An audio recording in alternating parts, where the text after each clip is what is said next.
Hello friends, कैसे हैं आप सब। आज एक्चुअली फाइनेंशियल ईयर की स्टार्टिंग है, तो कहीं ना कहीं मुझे लगा कि आज तो एक वीडियो बनता है। इनफैक्ट ऐसा वीडियो जिसमें मैं दो ऐसे स्टॉक्स डिस्कस करने वाला हूं जो मुझे लगता है इस फाइनेंशियल ईयर में आपको अच्छा रिटर्न्स दे सकते हैं। तो चलिए स्टार्ट करते हैं आज का वीडियो। एंड अगर आप लोग मेरे टेलीग्राम चैनल पे नहीं है तो आप लोग ज्वाइन कर सकते हैं। मैं लिंक डिस्क्रिप्शन में डाल दूंगा। अगर आपको वीडियो पसंद आए तो please do like, share and subscribe. तो चलिए स्टार्ट करते हैं। इनफैक्ट इन दोनों स्टॉक्स में एक जो स्टॉक है वो मैं पहले भी डिस्कस कर चुका हूँ अराउंड 500 के लेवल पे, जो अभी अराउंड 680 या 675 के प्राइस पे चल रहा है। तो ऑब्वियसली मैं ये नहीं दिखा रहा हूँ कि स्टॉक मैंने बोला इसलिए अच्छा परफॉर्म कर रहा है। बस मैं ये दिखाने की कोशिश कर रहा हूँ कि स्टॉक में आगे भी बहुत अच्छा पोटेंशियल है। और मैं स्पेसिफिकली अभी क्यों डिस्कस कर रहा हूँ वो आगे आप देखिएगा, बहुत ही इंटरेस्टिंग होने वाला है। तो चलिए स्टार्ट करते हैं आज का वीडियो। जैसा आप देख सकते हैं आज मार्केट्स बहुत बहुत अच्छा परफॉर्म कर रहे थे। निफ्टी 50 1.18% अप था, Nifty mid cap 100 1.49% up, Nifty small cap 1.68% up. तो इनफैक्ट निफ्टी जब ब्रॉडर मार्केट्स यानी मिड कैप स्मॉल कैप जब मिलके अच्छा परफॉर्म करते हैं, इनफैक्ट निफ्टी 50 का आउट परफॉर्म करते हैं, तो कहीं ना कहीं बहुत अच्छा लगता है। और आप देखेंगे कि जिन्होंने सिर्फ और सिर्फ लार्ज कैप में इन्वेस्ट करा है उनकी बात छोड़ के अदरवाइज आपका पोर्टफोलियो रिलेटिवली बेटर परफॉर्म करेगा जब ब्रॉडर मार्केट्स परफॉर्म करते हैं। एंड इंडिया का जो वॉलेटिलिटी इंडेक्स है वो 18.44 पे है।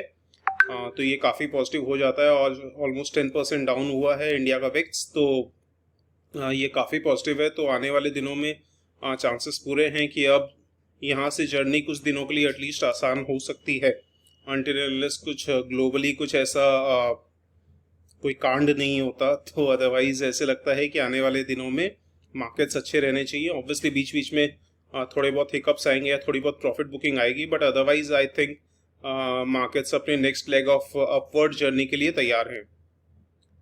आज देखे, आज एफआईआईज ने फिर से बाइंग की, कल भी बाइंग की थी, तो एफआईआईज की नेट बाइंग इंप्रूव हो रही है, इनफैक्ट पॉजिटिव हो गई है। तो ये काफ़ी पॉजिटिव हो जाता है मार्केट्स के लिए, क्योंकि काफ़ी टाइम बाद एफआईआईज नेट बायर्स बन रहे हैं।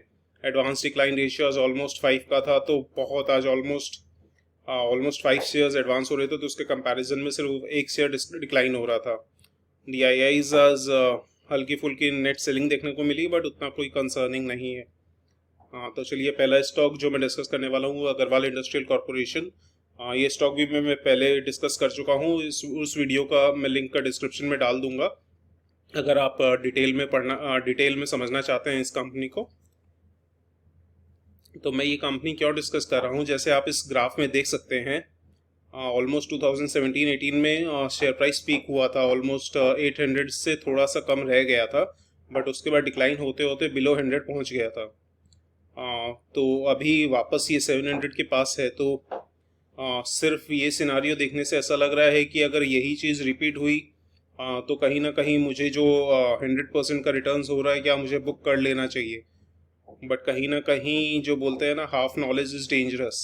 तो यहाँ पे जो सिर्फ और सिर्फ शेयर प्राइस को देखेंगे तो कहीं ना कहीं ये पूरी पिक्चर को डिस्क्राइब नहीं कर रहा है। तो आगे चलते हैं, पी रेशियो की तरफ नज़र डालते हैं। आप देखिए 2017-18 में जब प्राइस पीक हुआ था तब पी रेशियो भी पीक हो गया था, ऑलमोस्ट एक समय पे 60 का पी क्रॉस हो गया था। जो ये पेट्रोकेमिकल है या जो रोड वगैरह बनने में क्रूड वगैरह जो यूज़ होते हैं उसको ट्रांसपोर्टेशन में ये कंपनी है, तो उसको इतना पी नहीं मिलता है। एंड एक टाइम पे 60 क्रॉस हो गया था, तो यही वजह है। एंड इनफैक्ट आप देखिए सेल्स ईपीएस जो है ये ऑलमोस्ट स्टैग्नेट था, यहाँ पे ईपीएस बढ़ रहा नहीं था, उसके बावजूद शेयर प्राइस यहाँ तक पहुँच गया था।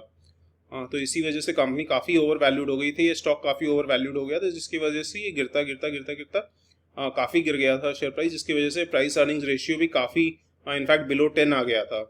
बट आप रिसेंट में देखिए लास्ट ऑलमोस्ट 10 क्वार्टर्स से ईपीएस कंसिस्टेंटली इंक्रीज हो रहा है, तो इस वजह से पी रेशियो भी काफ़ी ऑलमोस्ट 10 के पास है एंड ईपीएस भी काफ़ी इंक्रीज हो गया। तो इस प्राइस अर्निंग्स रेशियो पे मुझे नहीं लगता कि कंपनी को मैं या स्टॉक को अभी सेल करना चाहूँगा। इस प्राइस अर्निंग्स रेशियो पे मुझे लगता है अभी भी कंपनी कहीं ना कहीं थोड़ी सी अंडर वैल्यूड है। तो मैं इस स्टॉक को आराम से अभी होल्ड करने वाला हूँ लॉन्ग टर्म के लिए, क्योंकि ये सिनारियो जो था, जो प्राइस अर्निंग्स रेशियो 60 का हो गया था, वहाँ पे ऑब्वियसली कोई भी सेंसिबल इंसान होता तो स्टॉक सेल कर दिया होता। या मे बी जब डिक्लाइन होने लगा था तो सेल कर दिया होता, क्योंकि कंपनी काफ़ी ओवर वैल्यूड हो गई थी। बट इस लेवल पे सेल करने का कोई सेंस नहीं बनता है। और एक जो इंटरेस्टिंग चीज़ है अग्रवाल इंडस्ट्रियल कॉर्पोरेशन में, वो आप देखिए, जो इसमें मैं दिखाना चाहता हूँ कि ये सब कंपनीज को आप एनालाइज करने के लिए सीजनल डेटा भी यूज़ करिए। जैसे फॉर एग्जांपल आप देखिए, सेल्स यहाँ पे आप ऑलमोस्ट फोर क्वार्टर्स के इंटरवल में सेल्स इंक्रीज हो रही हैं। तो ये जो क्वार्टर है ये बेसिकली मार्च एंडिंग क्वार्टर है, जहाँ मोस्टली सेल्स इंक्रीज होती है क्योंकि रोड कंस्ट्रक्शन एक्टिविटी इंक्रीज हो जाती है। ऐसे ही मार्च और जून का क्वार्टर अच्छा रहता है कंपनी के लिए। और जो सितंबर क्वार्टर एंडिंग सितंबर है, वहाँ पे सेल्स आप देखिए, ये जो सबसे सेल्स का जो सबसे लोएस्ट बार जो दिख रहा है, जो स्मॉलेस्ट बार है, ये बेसिकली सितंबर एंडिंग का बार है, क्योंकि यहाँ पे मानसून एक्टिविटी होती है तो रोड कंस्ट्रक्शन एक्टिविटी ऑलमोस्ट बंद हो जाती है, तो इसी वजह से सेल्स नहीं होती है। तो आप यहाँ पे देखिएगा अगेन जो हो रहा है, क्वार्टर सेल्स यहाँ पे ऑलमोस्ट सेम लेवल पे थी, बट लास्ट फ्यू ईयर से सेल्स अच्छे से ग्रो हो रही है। और इनफैक्ट अभी जो मार्च एंडिंग क्वार्टर है, क्वार्टर एंडिंग जो मार्च अभी जो रिजल्ट्स आएंगे वो भी एक्सपेक्टेड है कि काफ़ी अच्छे होंगे, क्योंकि ट्रेडिशनली क्वार्टर एंडिंग मार्च हमेशा अच्छा सेल्स दिखाया है। तो इस वजह से जो इस ईयर के जो EPS है, सेल्स है, वो काफ़ी अच्छी रहने वाली है। शायद कहीं ना कहीं यही वजह है कि शेयर अभी रिसेंटली इतना मूव कर रहा है, बट इस प्राइस अर्निंग्स रेशियो भी मुझे लगता है शेयर में काफ़ी पोटेंशियल है आगे और अच्छा मूवमेंट देने का। बट हाँ, मैं और शेयर्स नहीं ले रहा हूँ क्योंकि मैंने ऑलरेडी अच्छी क्वांटिटी में बाइंग कर रखी है। अब नेक्स्ट जो ऐसे स्टॉक है जो मैं डिस्कस करने वाला हूँ, इनफैक्ट ये स्टॉक को मैं काफ़ी टाइम से ट्रैक कर रहा हूँ, बट लिया नहीं था मैंने, क्योंकि कहीं ना कहीं कुछ काफ़ी स्मॉल कैप हो गए थे एंड ऑब्वियसली फंड्स का भी क्रंच था। बट अभी क्योंकि मैंने आप लोगों को जैसे पहले वीडियोस में डिस्कस किया कि मार्च एंडिंग था, तो मैंने short term capital loss set of करना था शॉर्ट टर्म कैपिटल गेंस के अगेंस्ट, तो काफ़ी शेयर्स सेल कर दिए जो लॉस में थे। तो इसकी वजह से एक्रिसिल जो है, अभी मेरे पास फंड्स थे और अभी कहीं ना कहीं ये शेयर ब्रेकआउट देने की भी कोशिश कर रहा है, तो एक्रिसिल इसीलिए मैंने लिया है। ये कंपनी मुझे पर्सनली बहुत पसंद है। ये basically quartz and granites kitchen sink बनाती है। इसका डिज़ाइनर ब्रांड है कैरिसल। ये अभी रिसेंट में डाइवर्सिफाई भी कर रही है स्टील सिंक्स में, फॉसेट्स में और जो भी किचन अप्लायंसेस हैं उन सब में। और इसने more than 50 models of quartz sinks develop किए हैं। तो फ्रैंकली मोस्टली अपने सबके घरों में मोस्टली स्टील सिंक्स यूज़ होते हैं, बट कहीं ना कहीं क्वार्ट्ज सिंक्स में काफ़ी एडवांटेज है। एक तो एडवांटेज ये है कि साउंड ऑब्वियसली काफ़ी कम होती है। अभी जैसे आप आपके घर में जैसे जब भी बर्तन धोते हैं तो कहीं ना कहीं साउंड बहुत होती है, बट अगर आपका क्वार्ट्ज का सिंक होता है तो कहीं ना कहीं ये साउंड बहुत कम हो जाती है। ऐसी जब वाटर फ्लो होता है तो साउंड काफ़ी कम होती है। दूसरा, अभी जो ओपन किचन का कंसेप्ट आ रहा है, जो मॉडर्न हाउसेस होते हैं, जो मॉडर्न फ्लैट्स होते हैं, वहाँ पे किचन एक ऑलमोस्ट लाइफस्टाइल सेगमेंट बनते जा रहा है। आप जब भी इंटीरियर कराते हैं तो किचन भी आजकल बहुत ज़्यादा इंपॉर्टेंट हो जाता है, तो इसी वजह से सिंक पे आजकल काफ़ी ज़्यादा फोकस हो जाता है। तो आने वाले टाइम में मे बी जो ओवरऑल किचन सिंक है उसमें इतना CAGR देखने को ना मिले, लेकिन क्योंकि अभी 90 to 95% जो मार्केट शेयर है वो स्टेनलेस स्टील सिंक का है, तो इस वजह से क्वार्ट्ज सिंक जो जैसे जैसे मुझे लगता है जैसे जैसे किचन एक लाइफस्टाइल का पार्ट बनते जा रहा है, क्वार्ट्ज सिंक की डिमांड कहीं ना कहीं बहुत ज़्यादा बढ़ेगी। ये जो स्टेनलेस स्टील का जो शेयर है वो एक्वायर करेगा धीरे धीरे। और ये ओनली मैन्युफैक्चरर है विद सॉफ्ट टेक्नोलॉजी, जर्मनी की टेक्नोलॉजी है, और एशिया में शायद ये only manufacturer of quartz sink है। अभी इसकी कैपेसिटी जो है 8,40,000 सिंक्स पर एनम की है। दो लीडिंग ब्रांड्स है, कैरिसल एंड स्टेन हैगन जो भी इसका नाम है। मोर देन 55+ कंट्रीज़ में एक्सपोर्ट करता है। अहमदाबाद एंड मुंबई में इसका शोरूम भी है। डीलर्स 1500+ हैं, 80+ गैलरीज हैं, 82 डिस्ट्रीब्यूटर्स हैं। तो धीरे धीरे कंपनी अपना मार्केटिंग एंड डिस्ट्रीब्यूशन बढ़ा रही है। इसका धीरे धीरे अब कंपनी मार्केटिंग ब्रांड प्रमोशन भी कर रही है टीवी पे। और मैन्युफैक्चरिंग फैसिलिटी आप देखिए 8,40,000 पर एनम है।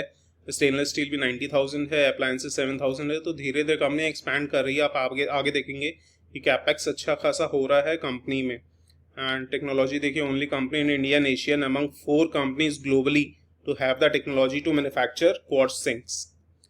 और डिस्ट्रीब्यूशन कंपनी यूके की होम स्टाइल प्रोडक्ट लिमिटेड में इन्होंने 100% स्टेक एक्वायर किया ताकि वहाँ पे मार्केटिंग अपनी एंड डिस्ट्रीब्यूशन बढ़ा सके कंपनी। हाँ, जैसे मैंने कहा only company in Asia, plant capacity 8,40,000 ठीक है। 120+ मॉडल्स कंपनी अभी तक बना चुकी है सिंक के, तो ये काफ़ी पॉजिटिव हो जाता है। मोर देन 1,500 आउटलेट्स है कंपनी के। और आप यहाँ देखिए जो कैपेसिटी है लगातार बढ़ते जा रही है। टू यहाँ पे 2010 में ऑलमोस्ट 2,20,000 की कैपेसिटी थी सिंक्स की पर एनम, जो अभी बढ़ते बढ़ते 8,40,000 हो जाएंगे या हो चुके हैं 2022 में। और 2023 में टारगेट है ऑलमोस्ट 12 लाख का या 1.2 मिलियन का। तो ये काफ़ी पॉजिटिव हो जाता है क्योंकि कंपनी जिस हिसाब से एक्सपैंड कर रही है, जिस हिसाब से कैपेक्स कर रही है, वो काफ़ी एडवांटेज है। आप जैसे ये एक एग्जांपल देख सकते हैं, क्वार्ट्ज सिंक है, ये कैसे सीमलेसली इंटीग्रेट हो जाता है आपके किचन स्लैब के साथ। ये ऑब्वियसली देखने में भी काफ़ी अट्रैक्टिव लगता है compare to stainless steel sink. जैसे आप लोग सब जानते हैं कि मेरा भी एक ड्रीम हाउस लेने का मन है, तो कहीं ना कहीं काफ़ी टाइम से सोच रखा हूँ कि उसमें जो भी सिंक लगवाऊंगा वो कहीं ना कहीं कैरिसल की होगी। तो मुझे लगता है कि जो भी साइड बाय साइड कंपेयर कर लेगा स्टेनलेस स्टील एंड इस क्वार्ट्ज सिंक को, वो कहीं ना कहीं क्वार्ट्ज सिंक के बिना क्वार्ट्ज सिंक ही चूज करेगा। फ्यूचर में कंपनी अलग अलग टोटल सॉल्यूशंस प्रोवाइडर बनते जा रही है अपस्केल बाथरूम्स एंड किचन्स में। ये टारगेट है बेसिकली कंपनी का, और कैरिसल को एक डिज़ाइनर ब्रांड एस्टैब्लिश करना है। केपेक्स अपडेट आप देखिए रेगुलरली। इस कंपनी फरवरी 2021 में 1 लाख यूनिट्स का कैपेसिटी एक्सपेंशन अनाउंस किया, जून में 1,40,000 एडिशनल, उसके बाद अगस्त में 1,60,000, उसके बाद नवंबर में एडिशनल 2 लाख। तो बहुत रैपिडली एक्सपैंड कर रही है कंपनी। फाइनेंशियल्स देखते हैं 2,316 करोड़ का है, तो ऑब्वियसली मार्केट कैप काफ़ी कम है, यानी स्मॉल कैप है। करंट प्राइस इसका 868 है। 52 वीक हाई लो देख सकते हैं आप यहाँ पे। Return on equity, return on capital employed almost 22% का है, तो ये काफ़ी पॉजिटिव हो जाता है। हाँ, प्राइस टू बुक वैल्यू थोड़ा सा हायर साइड पे है, बट जो प्राइस अर्निंग्स रेशियो वो 37 है, तो कहीं ना कहीं ग्रोथ पोटेंशियल को देखते हुए मुझे लगता है ये रीजनेबल है। क्वार्टरली रिजल्ट्स आप देखेंगे मार्च 2019 में 65 करोड़ की थी, जो बढ़ते बढ़ते सेल्स हो गई है 128 करोड़ की दिसंबर 2021 में। नेट प्रॉफिट भी 4 से ऑलमोस्ट 17 हो गया है, तो ये काफ़ी 4 टाइम्स हो गया है नेट प्रॉफिट, ये काफ़ी पॉजिटिव हो जाता है। ईयरली प्रॉफिट्स भी आप देखिए अच्छे खासे प्रॉफिट्स बना रही है कंपनी, या फिर ईयरली रिजल्ट्स में आप देखिए सेल्स काफ़ी इंक्रीज हुई है। मार्च 2011 में 55 करोड़ की थी, जो अभी ट्रेलिंग 12 मंथ्स में 446 करोड़ की दिखा रही है। नेट प्रॉफिट 5 से 61 हो गया है, तो कहीं ना कहीं काफ़ी रैपिडली एक्सपैंड कर रही है कंपनी, एंड काफ़ी अच्छे रिजल्ट्स देखने को मिल रहे हैं। रिसेंट में और ज़्यादा ग्रोथ देखने को मिल रहा है। बैलेंस शीट आप देख सकते हैं। बैलेंस शीट में आप देखिए रिजर्व्स तो रेगुलरली बढ़ रहे हैं।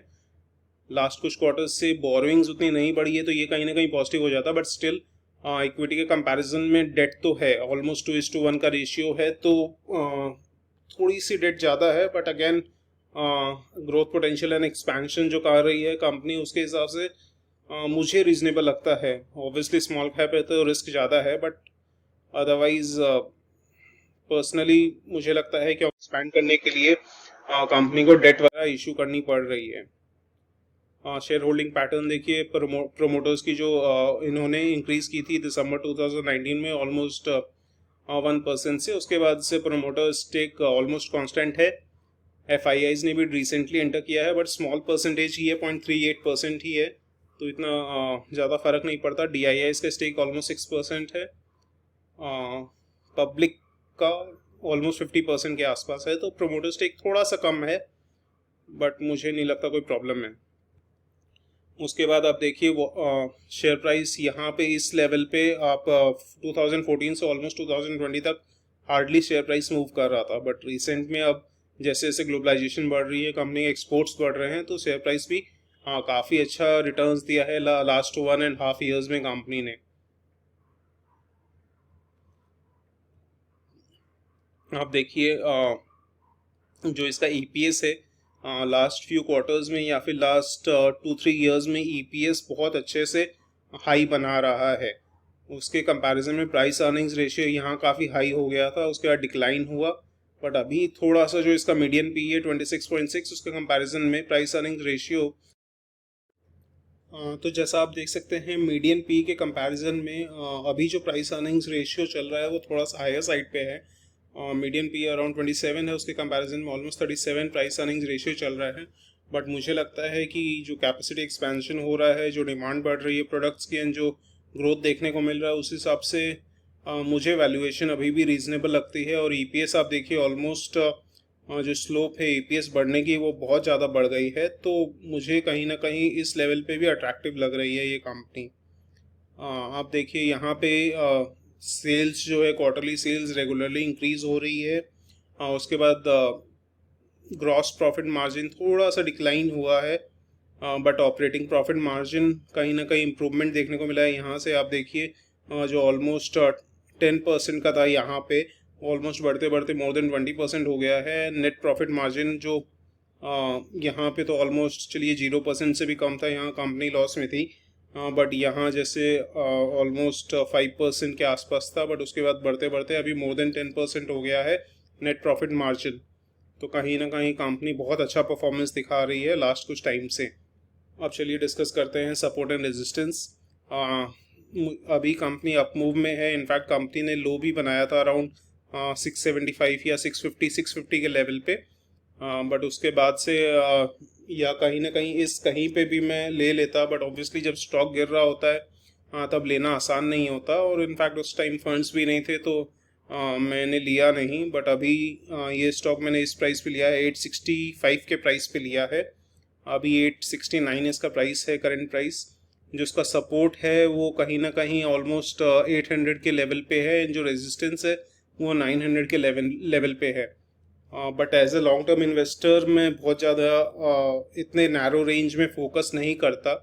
869 इसका प्राइस चल रहा है, जस्ट इन केस अगर प्रॉफिट बुकिंग आती है या कुछ डिप देखने को मिलती है तो मैं एवरेजिंग कर लूँगा। अभी जितना टारगेट है कहीं ना कहीं उससे थोड़ा बहुत मैंने कम ही खरीदा है ये स्टॉक। तो आप अपने ऑब्वियसली रिस्क प्रोफाइल एंड क्योंकि स्मॉल कैप है तो रिस्क ज़्यादा है, आप खुद डिसाइड करिए आपको इन्वेस्ट करना है या नहीं। कंपनी को ज़रूर से स्टडी करिए, एंड अगर मेरे हिसाब से जो अभी जो इसका प्राइस चल रहा है, मे बी अगर मुझे जो लगता है अब कंपनी ब्रेकआउट दे देगी, अब 900 जल्दी ही क्रॉस कर लेगी, तो कहीं ना कहीं बाय ऑन डिप्स की स्ट्रैटेजी लगा सकते हैं। बट ऑब्वियसली क्योंकि बहुत ज़्यादा स्मॉल कैप है, अराउंड 2000 करोड़ की कंपनी है, तो रिस्क बहुत ज़्यादा बढ़ जाता है, तो इस चीज़ का ध्यान रखिएगा। लास्ट में ऑब्वियसली डिस्क्लेमर कि ये कोई भी इन्वेस्टमेंट एडवाइस नहीं है, अपनी खुद की एनालिसिस करिए किसी भी इन्वेस्टमेंट डिसीजन लेने से पहले। थैंक यू, मिलते हैं नेक्स्ट वीडियो में। एंड जहाँ तक है, कल मैं अराउंड 8 PM लाइव आऊँगा, तो आप लोग मुझे ज्वाइन कर सकते हैं लाइव सेशन में। आपकी जो भी क्वेश्चंस हैं मैं वो आंसर करने की कोशिश करूँगा। चलिए, थैंक यू सो मच।